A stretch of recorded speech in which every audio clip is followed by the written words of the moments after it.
Hello, and welcome to LEGO Challenge with the Warren County Library System. My name is Sandy Roberts, and I'm the Makerspace Coordinator for the library. Before COVID, I used to host LEGO clubs at the Southwest branch, but right now, that's just not possible. So I moved my programs online instead. Over the summer, I made a series called LEGO Lovers. Each week, we explored different creations made by LEGO artists and masters. Then I challenged our patrons, that's you, to create their own LEGO masterpieces. You can watch them all on the library YouTube channel. This fall, I thought I'd change it up a bit, and that's what brings us to LEGO Challenge. Each week, I'll have themed challenges for you. In addition to showing you examples for inspiration, we'll talk about ways that you can develop your LEGO building skills. I've also created a digital wall where you can share what you make. If you go to this website, you can share pictures of your creations and see what others have made. Since I'll be moderating everything that's shared, it's a safe place to meet others that love Legos. Okay, so let's get to our challenge for the day. Our first theme for today is pirates, because Saturday is Talk Like a Pirate Day. Arrgh! We'll look at lots of different pirate ships that LEGO lovers have built and talk about how you can do the same. All right, are you ready to get building? Let's go! Arrgh, mateys, let's learn a little bit about LEGO pirate ships. Let's start off with the official kits made by LEGO. So, LEGO has produced over 15 pirate ship kits since 1989. That includes some from the Pirates of the Caribbean movie franchise. They've also made pirate-themed islands, cannons, rafts, creatures, and so much more. There are also lots of minifigs and other accessories. Right now, there are over 80 kits in the collection, and it's one of the most popular collections out there. You can find kits used, you can buy them new. They are a bit on the expensive side, though. But take a look at what they offer. Here are just a few examples. This is one of the newer ones. I love the little shark that comes with it, and I like the way that they use kind of the flat panels to make the sails. But here are some older versions using custom sail pieces like this, and using fabric sails or plastic sheeting for sails. Lots of great minifigs. This one's even got a raft. Here we've got another great sea creature. So these kits offer great inspiration and ideas. What you want to really pay attention to is with a pirate ship, you usually have a long hull with kind of a rounded, pointed front that can, cut through the water, basically, literally kind of slice through the water. Then it has kind of a raised, larger back to it, and that's where you'll typically have your captain. And of course, lots of sails to catch the wind. So that's the basic way that a pirate ship is made.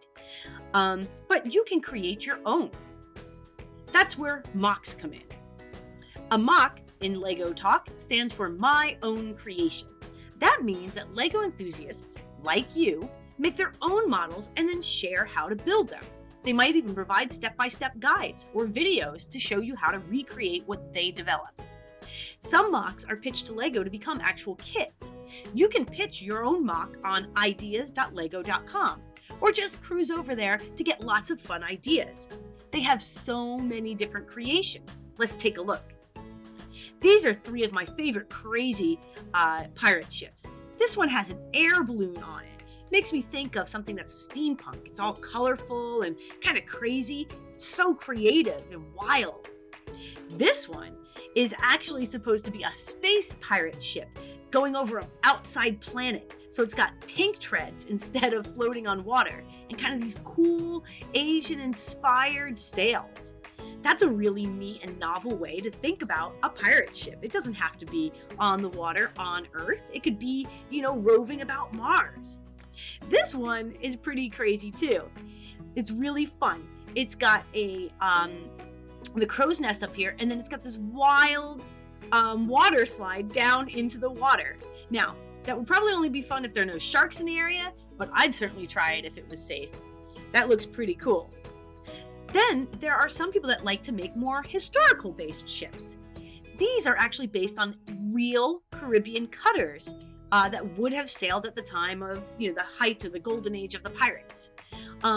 And so someone actually got pictures of these boats and recreated them from the pictures using Lego pieces.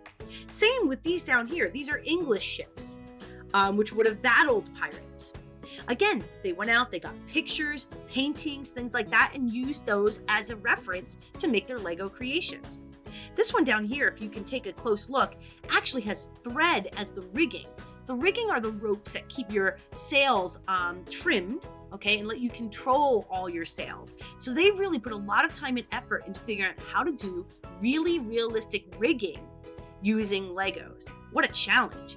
This would be a great history project to go back in history and look at different ships from different parts of the world and try to recreate them in Lego.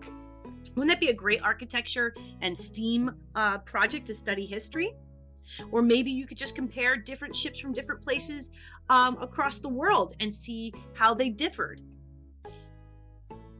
While we're talking about everything above the water, we should talk about under the sea as well. So here's a great model. They made this amazing ship, right? But they also made the water and a whole coral reef just teeming with life below it. Wouldn't that be a fun project to get pictures of coral reefs and use your really colorful Legos to recreate them? And here's another neat idea. This person made a sunken pirate ship. You could make something like that from spare Legos and put it in your fish tank for your fish. Or make a whale and other creatures to join your sunken creation. Even if you don't put it actually under the water, you could take a picture of it and just put a blue filter on there or put a blue tablecloth behind it, make it kind of look like it's under the water. That would be really fun to share with friends.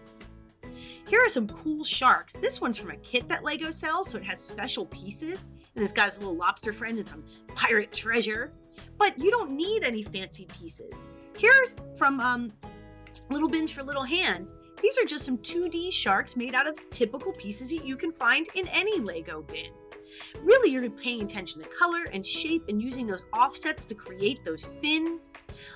This is a really fun project, and you could probably make a ton of these. Imagine using them maybe for stop motion, taking pictures and moving them a little bit across, a background. You can make some really neat little movies like that. Here's some more fish. I really like fish. These are kind of 2D again, very simple, but they built them up into a coral reef, kind of going 3D up from the ground or up from the ocean floor. You may remember this summer we studied different Lego masters, and this is Sean Keeney. We looked at a lot of his works. Well, this is Nemo from the movie Finding Nemo. He did all the characters as for one of his installations, which is really fun. Again, he just used pretty normal pieces. There's nothing fancy here. Just took the time to create that rounded shape.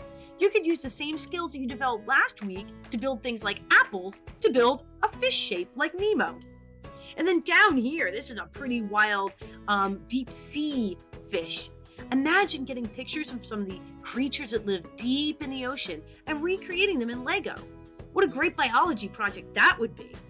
You could recreate all kinds of different creatures, maybe squid or octopus or eel or whales, dolphins. Get really creative and see what you come up with. So those are your first two challenges. Make a pirate ship and make something under the sea to go along with your pirate ship. I've got one more science challenge for you. And that is, can you make a Lego boat that floats? Buoyancy is the ability or the tendency of an object to float in a fluid. Fluids are things like air and water, or, coffee or milk or lava. You get the idea. See, there's always a downward force, gravity, that's determined by the boat's weight. Some boats are very heavy, some are very light. But there's also the upwards force of buoyancy that's determined by the weight of the water that's displaced by the object. If you can spread the weight of your boat over a large volume of water, or make sure that there's enough water displaced to equal the weight of your boat will float. Displacement is really important here. Whenever an object is placed in water or any fluid, it's going to push some of that water out of the way to make room for itself. That's what displacement is. It was discovered by Archimedes many years ago. If you've ever gotten into a tub that was really filled right up to the top and water went splashing out, well then you've experienced displacement. That's basically all it is. So an object will float if it weighs less than the water it pushes out of the way. Since most of a boat is actually metal and air is lighter than water, it's pretty easy to spread out that weight and push out enough water to make your boat float. So that's the science behind what we're doing.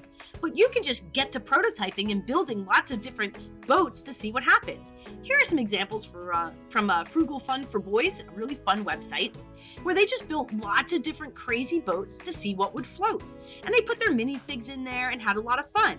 You can do the same thing. Just make different test boats, prototype different boats, and see what works. I will let you know, a lot of time wide boats like rafts will often float very easily. You also want to make sure that your boats are high enough that the water doesn't get in.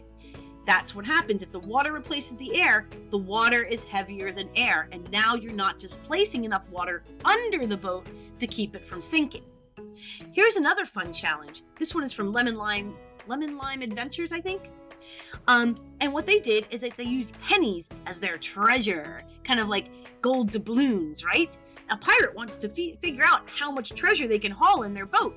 So the challenge here was to build a boat that can hold the most pennies. So that, I think, is a really fun challenge, and that's the last one I have for you today. Build a boat that can float and haul as much treasure for your pirates as possible. Okay, mateys, let's head on back and talk about what we can do. Well, I hope that you have some ideas brewing. I can't wait to see what you build. Get creative, have fun. Maybe call a friend and get on Zoom. I'd love to see a video of what you build, if your parents give you permission. I'd love for you to share it, or maybe write your own instructions for the pirate ship that you created. Remember, we have our safe digital wall at padlet.com/WCLmakers/Lego Club. Be sure to share pictures and ideas and to give some likes to others while you're there. Let's build our community. All right, I'll be back next week at 3 p.m. on Wednesday with more fun Lego challenges. Until then, my name is Sandy Roberts for the Warren County Library System. Stay safe, stay healthy, and keep building!